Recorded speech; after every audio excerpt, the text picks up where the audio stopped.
if this was just a little bit of a different shade, or maybe I just want to lighten this up. Not sure if anybody knows. So I'm going to drag that swatch into my swatches palette.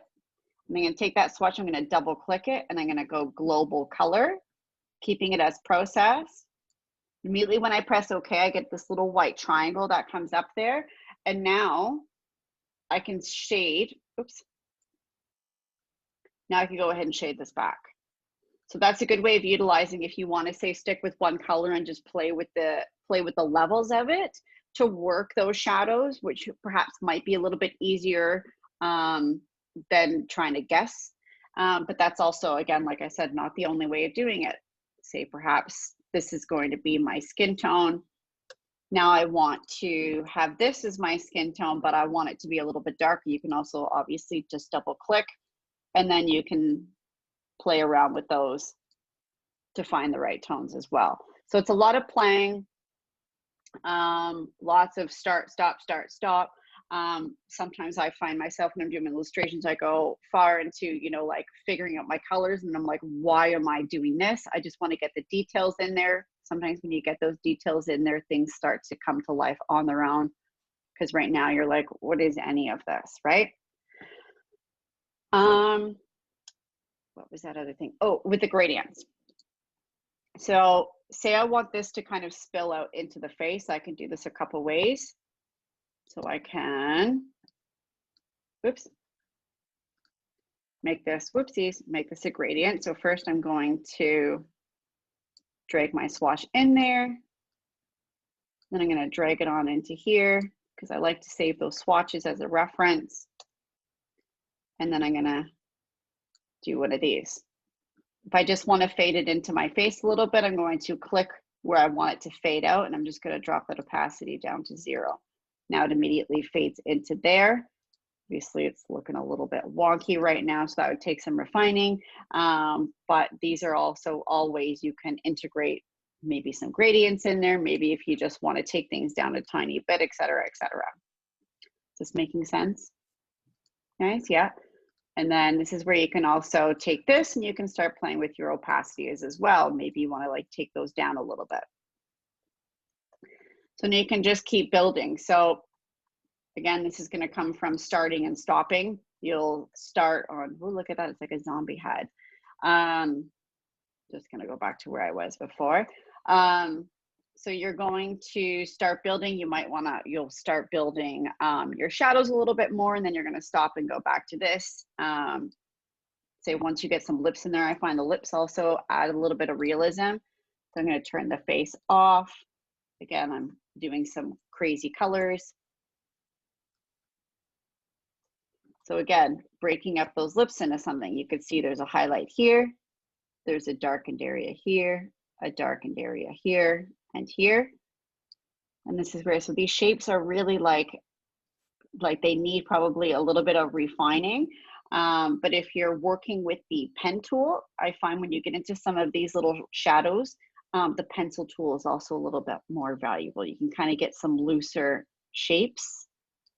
And then if you double click your pencil, you can also adjust this as well. So this accuracy will take this a little more to where you're directing that pencil. If you crank this up a little bit, it's going to turn those nodes into a little bit more of a curved shape. Sorry, I feel like I'm jumping around a lot because I don't think I need to sit here and illustrate this whole thing with you guys. But I do want to show you some things. So that's kind of getting into lips, and then we kind of add a neck. So now it's kind of starting to look like something. And as much as a second ago, this was not looking like much of anything, and a second ago, this wasn't looking like much of anything. Once you start adding elements, it starts to come to life and it starts to build, and then you build a little bit more, build a little bit more. If you feel as though you're getting very lost and it's really not where you're liking, as much as I say, like, take it a little bit further and give yourself the time to build up your layers and build up your illustration. Don't get so far where you're like, this isn't working and now I've wasted hours amongst hours, okay? Another thing that I did want to show you guys, just going to turn the face off for a second.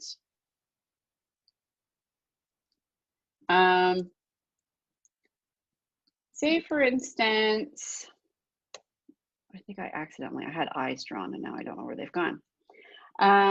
Say I want to start drawing the eye. So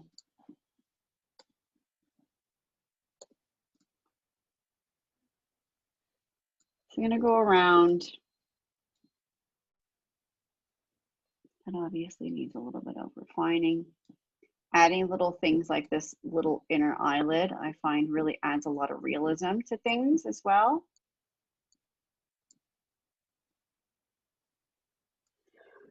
So again, if you're maybe going to illustrate your image with a black outline, which some of us do, some of us don't. Sometimes I do, sometimes I don't. Usually don't, but not to say always. I hate these little curves. You can, this is a really crappy example. I'm going to do the nose here.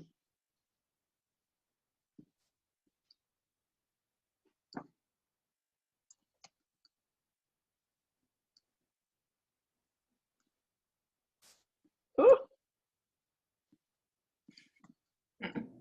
So say this is where I want to go and I do want to have a black outline and everything. This is a very harsh finish for that. So this is a new-ish feature, but I don't think a lot of people know that this exists. You can adjust the weight of your stroke like in one stroke. Do you guys know? Some of you are nodding. I thought I was going to show you something new. Shift W, clicking with your direct select, your white arrow, Shift W, and we can go ahead and we can expand that out. And we can do a little bit of that. That immediately I also find,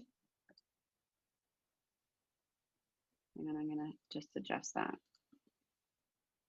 So we go from a very harsh curve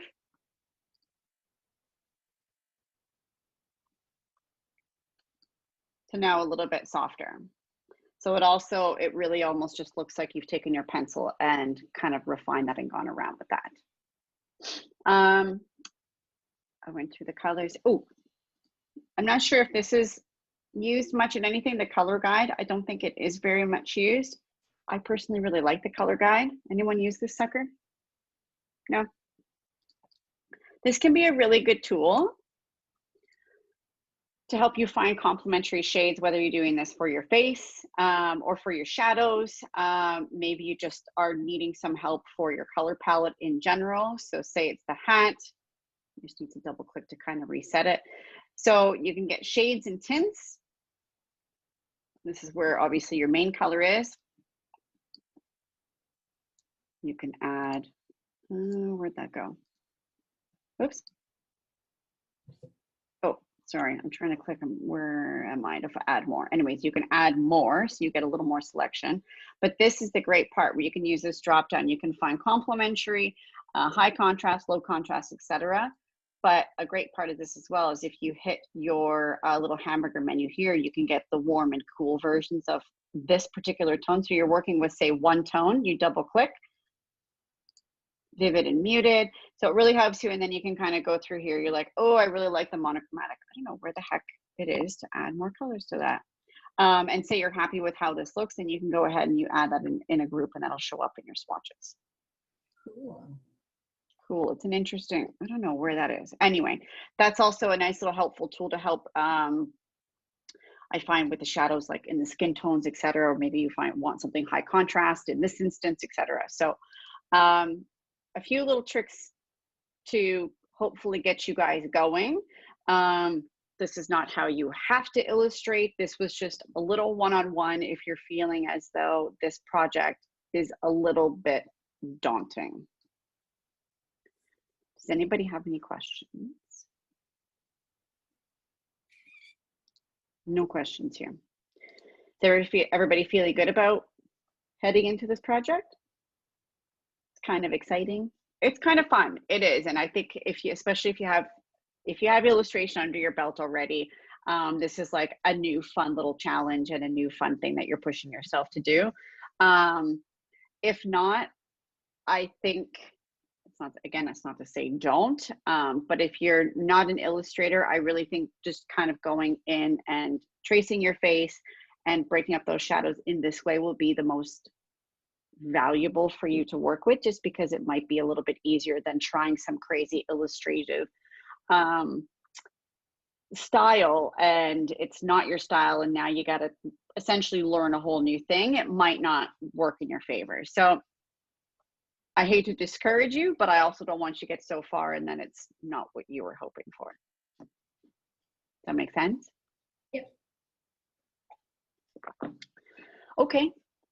I think there are some meetings today. I'm just going to go in. Anybody here was waiting for a meeting today by chance? No? I'll find it. All right, well, that will be the end of the lesson for today. Again, if anybody has any questions, if you do want any one-on-ones, Avery, no problem. Yep, I've got you in here, Avery. Perfect. Avery, you're the only one today so far. So if anybody else wants to pop in, you're more than welcome to. I'm here until 5 o'clock. It's getting darker. It's getting much darker, and the lighting, I look like I'm in the red light district, so it's just it's just my lamp. All right, guys, I hope that was helpful. Please let me know if you have any questions at all, and I'm really looking forward to. Oh, so I did not add this, and I'm sorry, I forgot to actually add that on there. It dawned on me literally as I was drawing that. There will be an update next week. So I do want to see where you guys are at with your portraits. I would prefer a one-on-one. So if you can book a one-on-one, it would be great. For those using Procreate, I will ask to see a screen share, and I do want to see things broken up into layers, just so I know it's obviously yours. But again, I'm pretty sure the people using Procreate are the ones that already are illustrators and you're not looking for the shortcut out of things. But I will need to see your artwork on screen in Procreate. Hopefully in layers as well. So because I have Procreate on, so it's on the iPad. So is there a way to kind of like get the screen onto your computer for when you screen share? Like, so right. I'm assuming you have, because my iPad, I can screen share my iPad, but I have an app that, like, I use my iPad as a dual monitor. I'm going to get back to you on that. If not, maybe we'll just do screenshots. Okay. Or you can hold your iPad. Yeah. I know it might look a little bit weird, but we might need to do it that way. Yeah. Whatever works. I just thought I would ask just because I just wasn't 100% sure. That's a really good ask, so I appreciate it. Thank you.